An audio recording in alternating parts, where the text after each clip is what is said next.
Nós vamos falar um pouquinho hoje sobre resignação e esperança. Falar um pouquinho nos desafios que nós enfrentamos e a forma como nós fazemos esses enfrentamentos. Tentar compreender muitas vezes a causa desses desafios e a forma como encaramos da possibilidade de entrarmos num processo de crescimento ou num processo de sofrimento. Vou fazer uma reflexão numa fala de Albino Teixeira que está no livro Passos da Vida. Ele diz assim: o que mais nos faz sofrer no mundo não são as dificuldades, é o desânimo em encará-la. Então ele já começa. As dificuldades em si não são os grandes obstáculos, mas a forma como nós encaramos. Ele vai dizer que não são as provações, é o desespero diante do sofrimento. Porque o desespero faz com que a gente perca a noção de tudo aquilo que está ao nosso redor e o propósito de tudo isso. Por isso que muitas vezes espíritos amigos, anjos, guardiões, seja o nome que queira dar, muitas vezes está no nosso auxílio, mas o desespero não permite que a gente possa percebê-los. A gente não consegue muitas vezes parar um pouco, descansar um pouco, respirar um pouco para sentir as dádivas divinas ao nosso mundo. Ele vai dizer que não são as doenças, é o medo de encarar.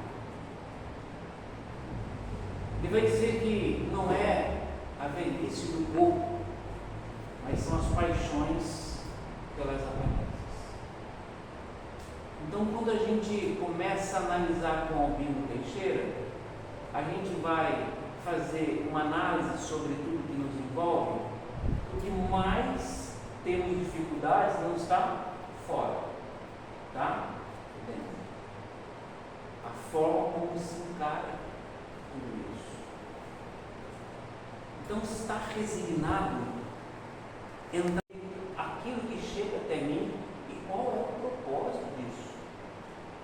A forma como eu vou utilizar essa ferramenta para o próprio crescimento. Porque quando não há resignação, quando não há aceitação, gera um sofrimento terrível e faz com que a gente fique na zona de conforto. Joana de Ângeles, no livro O Ser Consciente, ela vai dizer que o processo de transformação ele depende da resignação. Então ela vai dizer que o ser consciente não se culpa, não se lamenta, mas apenas se transforma. É um processo de transformação. Porque a fase que nós nos encontramos ainda, a gente precisa muitas vezes de um empurrãozinho para um próximo passo.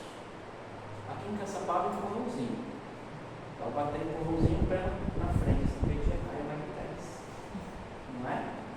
Porque ainda as dores são necessárias como um alerta, não como um castigo. Porque se eu entender isso como castigo, a gente tem muita dificuldade de entender a divindade. Albino Teixeira ele tem uma conclusão e fala assim, que na solução de todos os problemas, o maior problema é a carga de aflição que colocamos em nós. Olha, de todos os problemas, a carga de aflição que colocamos em nós, a carga de aflição que mantemos em nós. E talvez a gente pense, meu Deus, mas será que eu quero manter a aflição em mim? Será que eu não quero me curar dessa situação que eu estou vivendo? Porque muitas vezes eu preciso entender o porquê de tudo isso. Porque se eu entrar no campo do porquê, entra no processo de lamentação que machuca muito. Mas mudar o olhar para que tudo isso, a gente tem um outro nível de propósito. Então, o ser resignado, ele entende e começa a saber que aquilo é um processo transitório. A gente pode falar de esperança. Como diz Alcione no livro renúncia, viver sem esperança é o maior de todos os males. Viver sem esperança é o maior de todos os males. Mas não é qualquer esperança. Não pode ser a esperança do verbo esperar. Espero que alguém faça, espero que alguém resolva. Precisa ser a esperança do verbo esperançar. A esperança em movimento. Então eu entendo o que está acontecendo, sei que vai passar, mas eu também me esforço para mudar essa forma. Perder a esperança, perder o propósito, perder sentido da vida. Quando eu perco o sentido da vida, eu me fecho com tudo aquilo que está em volta de mim, principalmente dos nossos potenciais divinos. Quando a gente acorda assim, sabe, diz assim: hoje é só mais um dia. Não é só mais um dia, pode ser o melhor dia. A gente começar a pensar esse macrocosmo, a gente vive num planeta, uma roda bem grande, que gira 17 mil quilômetros por minuto, por hora. Já pensaram nisso? Por isso que a gente fala que tem labirintite, né? Está rodando? O segredo, o que é isso, querido? Nossa. Essa bolona que a gente mora, dá a volta numa outra bolona maior ainda, que aquece e mantém uma atmosfera apropriada para que a gente possa respirar. Não é só mais um dia, é uma nova oportunidade de renovação. É claro que quando para tudo ao nosso redor é desafiador, a gente não consegue pensar nisso.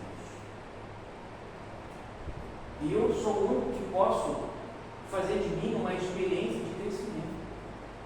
Por mais que o outro possa me ajudar, por mais que eu possa ajudar alguém, a decisão é sempre minha. Então o Evangelho é uma ferramenta de lapidação que fortalece a todos nós. Mas eu não posso viver simplesmente uma experiência muito superficial com Jesus. Como eu falo isso, não depende de religião. Eu preciso introjetar em mim algo muito maior. Por isso que a dor é necessária, porque se não fosse ela, talvez a gente não estaria aqui. É um momento que a gente mais lembra de Deus. Não a gente fica fazendo barganha não em passar. Eu gosto de uma história que eu sempre lembro, nome, sempre vem na minha cabeça quando vem esses assuntos, né? Conversando, tomando café com um amigo, ele é católico, a gente conversando um pouquinho sobre religião, ele me falava assim: eu gosto de ir na missa das 7. Eu perguntei: mas você gosta da missa das 7 porque o menino do padre é mais bonito? Como é que é? Eu falei: não, porque acaba mais cedo. Ele falou: não, você chama Deus de Todo-Poderoso e sabe que você vai na missa? Você acha que ele não sabe que você vai na missa porque acaba mais cedo? E por que vai? Não é? A gente só faz isso quando está tudo muito bem. Eu vou na casa e vou lá ouvir. Dá um passo, barganha. Viver a experiência como o único dia, ele é único na nossa vida, essa experiência é extraordinária. Ele não vai voltar. Mas a gente marca em nós, como diz André Luiz, uma cristalização mental, porque a gente vive toda essa experiência extraordinária. E eu falo assim: eu vou viver só mais um dia, assim. Então, é desafiador para a gente quando eu não consigo ter essa visão de esperança. Eu perco o sentido da vida. E quando eu perco o sentido da vida, como diz Carl Gustav Jung, porque todos nós somos criados para viver uma experiência de vida. Quem tem um porquê suporta quase qualquer pouco. Quem tem um porquê viver suporta quase pouco viver. Uma fala também de Victor Frankl, uma obra extraordinária que ele escreve Em Busca de Sentido, uma obra que não é uma obra espírita, uma obra que eu recomendo. Ele escreve essa obra dentro do campo de concentração nazista. Então, para ele poder entender e viver o Holocausto, ele precisava trabalhar a esperança em si. Então ele vai criar a logoterapia, que é a terapia de um propósito. Eu preciso ter um propósito. Quando o Senhor começa a compreender, tudo dentro de mim começa a modificar. Então André Luiz vai dizer: melhore tudo dentro de você para que tudo melhore ao redor dos seus passos. Então nossa maior riqueza é o patrimônio emocional que nós vamos angariando ao longo do tempo. E esse patrimônio emocional, esse patrimônio espiritual só é adquirido com experiências, todas elas, aquilo que eu acho que são boas, aquilo que eu acho que são ruins, mas faz parte do patrimônio espiritual na qual nós estamos vivenciando, cada um trazendo consigo na sua individualidade. Dr. Geraldo José Maroni tem uma obra chamada Da Emoção à Lesão.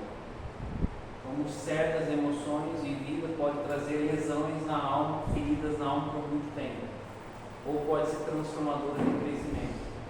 Então ele vai dizer que a estrutura emocional depende das experiências pessoais, emocionais, espirituais aprendidas dos passos da nossa vida.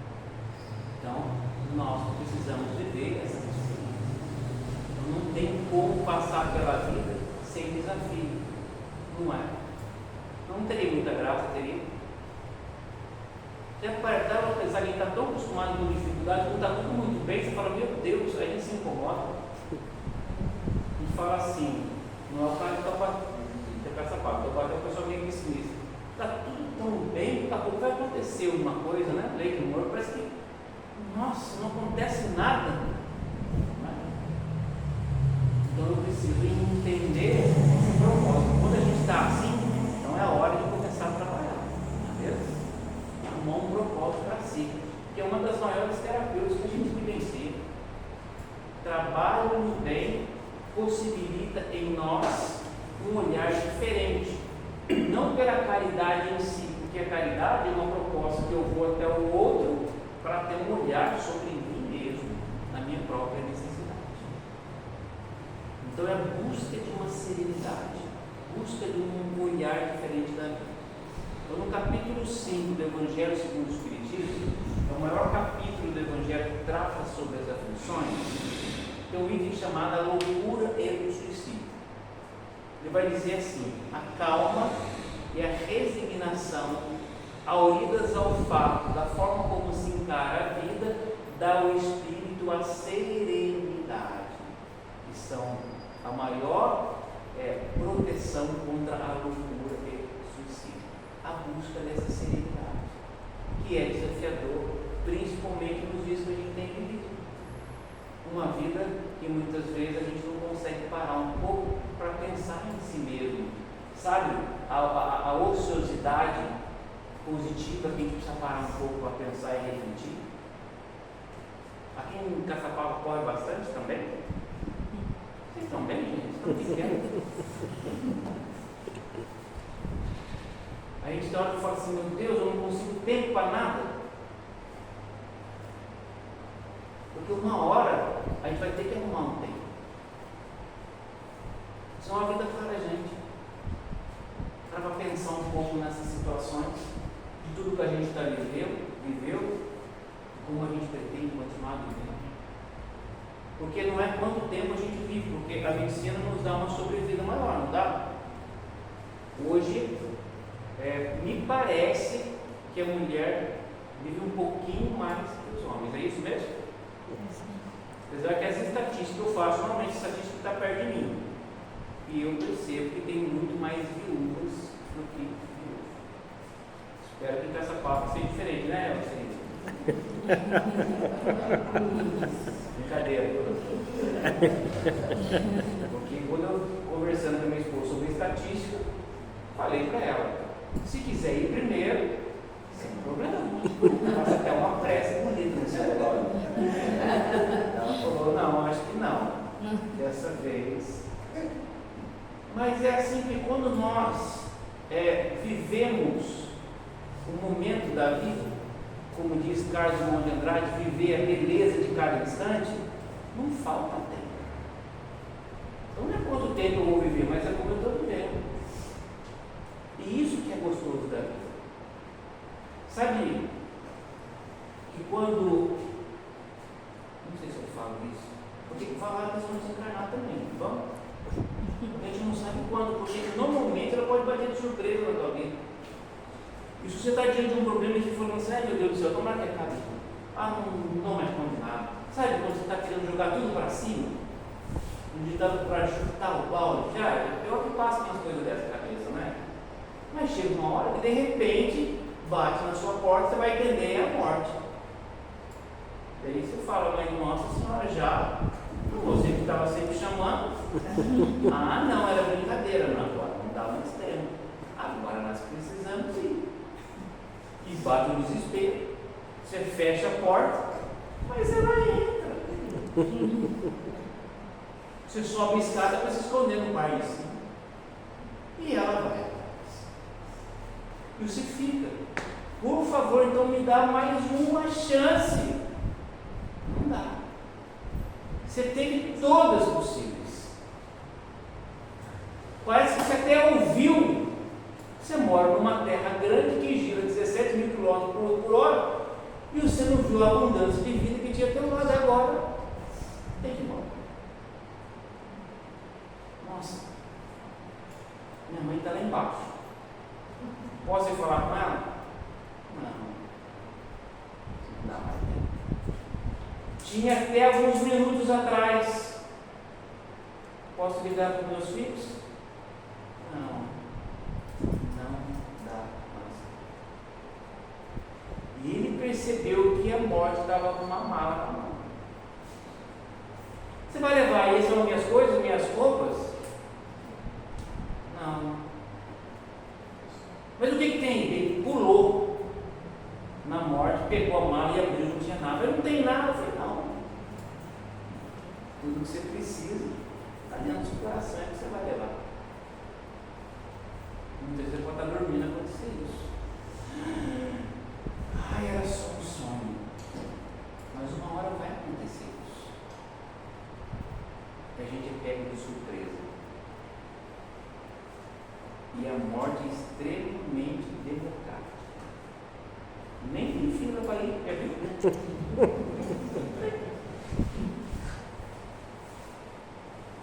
O que mais dói é a falta daquilo que a gente viveu ou deixou de viver. Imagina ficar tranquilo. Bate na porta. Dona Morte? É hoje? É. Então vamos, ué. Porque mesmo nós espíritos sabemos que a morte não existe. Mas as relações humanas, a programação reencarnatória pela qual nós combinamos para estar aqui, pode ser que tenha faltado alguma coisa. É isso que a consciência cobra. Porque tem uma programação reencarnatória. Tem uma consciência que cobra.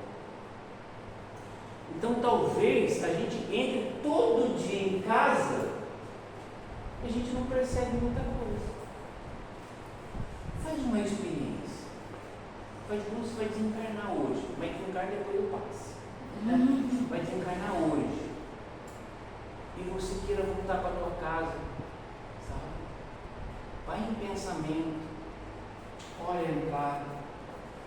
Perceba detalhes, porque no correio a gente não percebe.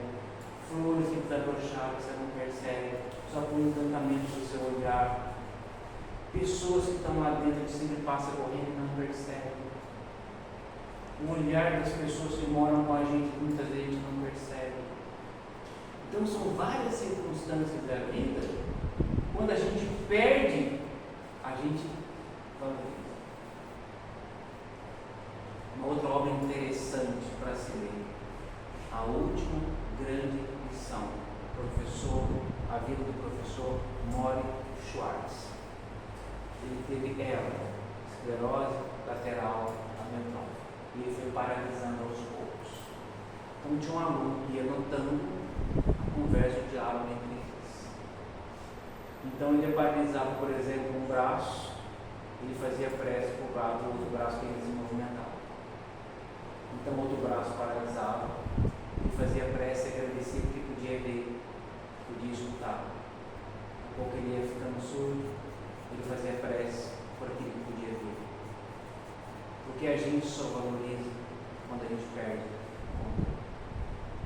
Por isso que as preces mais sinceras são feitas nos hospitais. Não é assim? Já percebeu isso? As preces mais sinceras são nos hospitais, onde eu perco o controle, eu preciso entrar numa relação de divindade.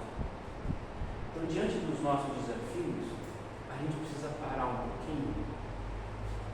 perceber o quanto a gente tem auxílio de espíritos encarnados e desencarnados. Porque muitas vezes eu estou focando somente no problema, somente no desafio, somente na dificuldade. Esqueço da bondade divina, que tudo está ao meu redor, para o meu bem. Não é isso, não? Vocês estão percebendo que estão respirando? Agora que eu falei, vocês estão percebendo. Ninguém está percebendo, mas você está respirando. Quem que cuida desse negócio? É muito grandioso para a gente estar aqui. E deu um trabalho na providência divina para encaixar você no lugar que você está. E você pensa assim, será que não é raro? Não. Nossa, o povo lá em casa é meio complicado. Deve ter algum erro na providência divina. Porque muitas vezes a gente acha que não devia nem tinha pedido para nascer. Aliás, parece que tem um rapaz, não sei que país aí, que entrou no processo contra o pai, você viu? Que o pai tem que sustentar ele até o final da vida, porque ele não tinha pedido para nascer. Você viu isso? Vocês concordam com ele? Ele não pediu não, ele implorou.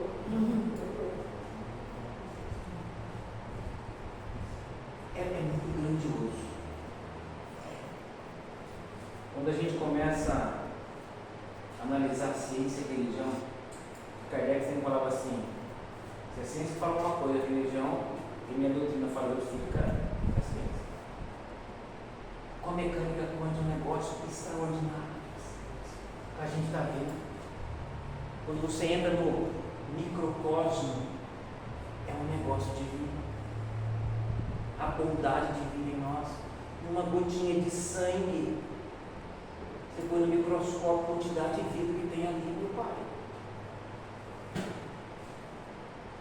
E o nosso corpo reage a tudo.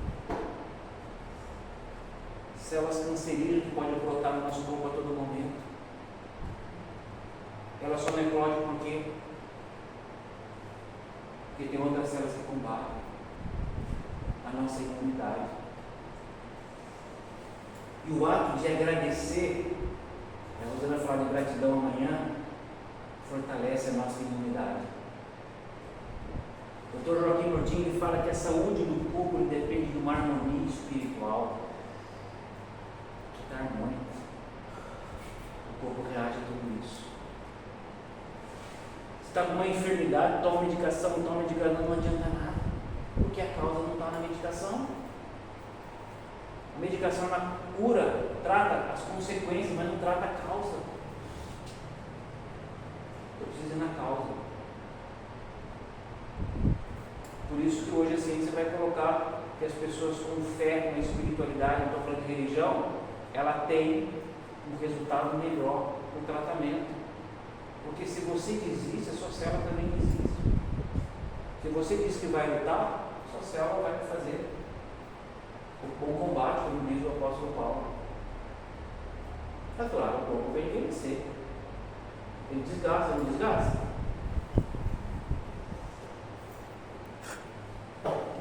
Desgasta, a gente percebe isso quando a gente vai em certas fases da vida. Né? Por exemplo, hoje minha esposa, ela falou assim, você fala de tanto tempo, mas você não tem tempo. Você falou, é verdade mesmo. Você não faz atividade física. Nossa, é verdade mesmo.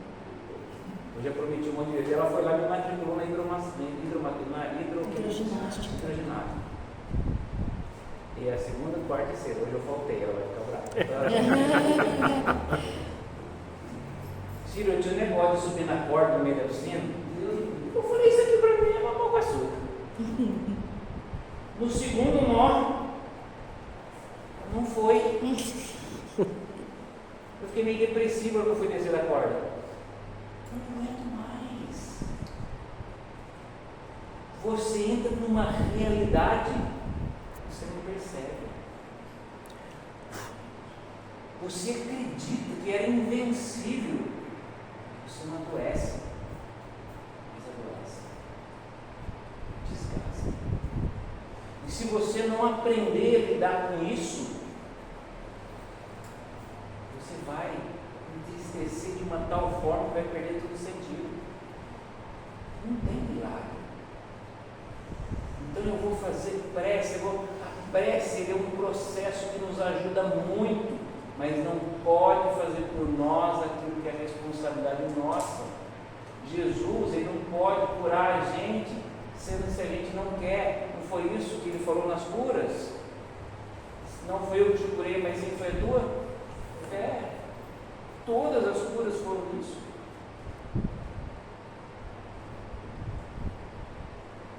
Você imagina o controle de Jesus sobre tudo na natureza, e quando você começa a entender mecânica quântica, é um negócio extraordinário.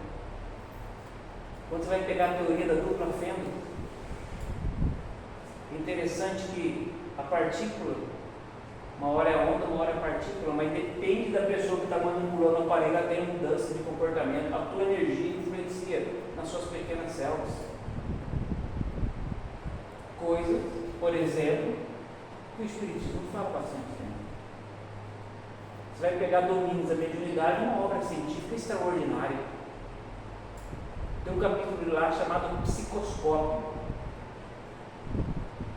Um aparelho onde eles estavam utilizando para medir o nível de energia dos espíritos. Só que era um laboratório, né, uma experiência de trabalhos mediúnicos.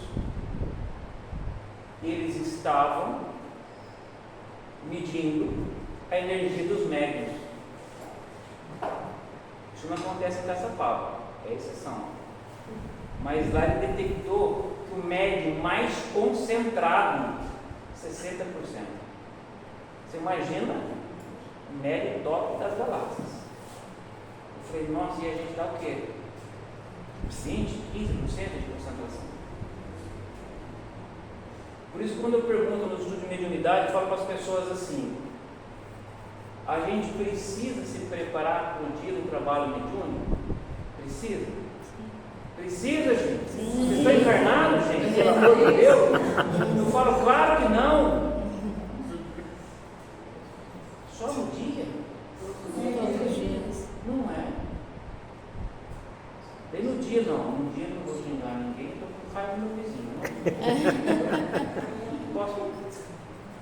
A nossa vida lá fora influencia o trabalho dentro. Como me comporto, como me energizo. Porque muitas vezes você está no trabalho mediante olhinho fechadinho fisicamente, mas a cabeça não concentra, falta de caridade, diz André Luiz. Você está ali para servir, mas está pensando em outros problemas, que não é nem o problema do compromisso que você assumiu.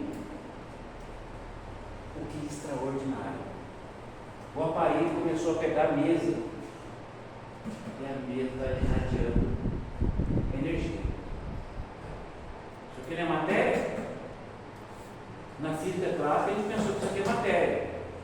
A mecânica quântica, eu não sabendo o que é matéria. Isso aqui continua energizando. E quando ele ia aproximando do macroscópio, chegava no vácuo quântico. A tua célula, a minha, tudo que tem no universo, chega no vácuo quântico. Todos nós somos compostos da mesma estrutura. Aquilo que Kardec vai chamar de fluido cósmico universal. Partimos todos do mesmo princípio. Não é doido esse negócio? Então, vai chegar em casa hoje e vai olhar diferente as coisas. Ser grato até pelo desafio. E sem o desafio que você está passando, você fala, o que você quer com isso? Não entrega os pontos. Não se entrega, jamais. Enfrenta o que tem que enfrentar. Mas a esperança do verbo, esperança. Para fechar, narrado por Emmanuel no livro 2000 anos, Simeão, que foi preso por um grupo de cristãos ali nas catacumbas romanas, houve um momento de desespero. Simeão acalma todos com prece do Evangelho, com tranquilidade. Agora é o momento da gente provar todos adentravam as arenas tomadas, em silêncio, ou melhor, cantando hino de louvor a Jesus. O tempo vai passar e passa rápido.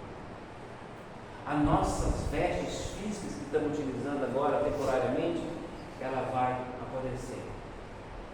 Mas nós não acabamos. Nós continuamos. Então nós somos uma essência divina.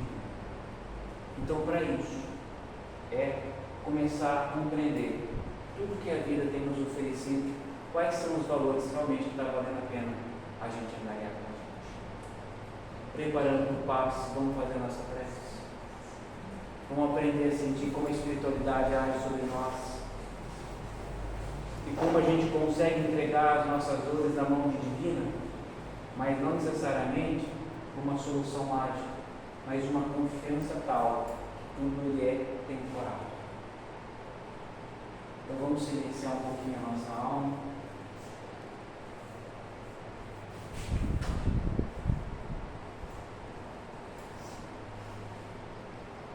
Calma o vosso coração.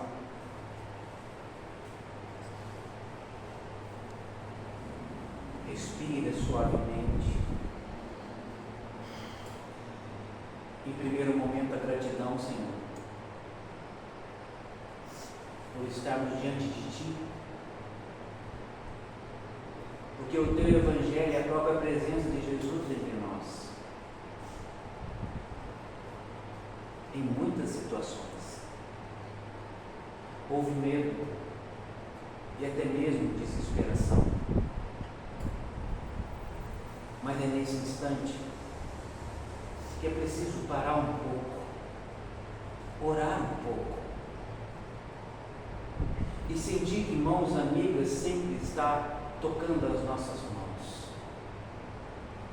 para que em nenhum momento a gente venha desistir. Trazendo-nos, Senhor, o entendimento sobre a bondade do vosso coração sobre nós, mas que a gente possa compreender, Senhor, as nossas próprias responsabilidades. E aos poucos, vamos encaminhando passo a passo, em busca de nós mesmos. Vós, Senhor, que ensinasse os discípulos como a todos nós orarmos em momentos de aflição, gostaria, Senhor, que os teus emissários divinos estejam conosco, de mãos dadas, a orar, a agradecer a Ti as dádivas da vida. Pai nosso, estais presente, santifica o Teu nome, Pai. Venha a nós, a um reino iluminado que oferece-nos. Mas que seja feita, Pai, a Tua vontade diante de mim.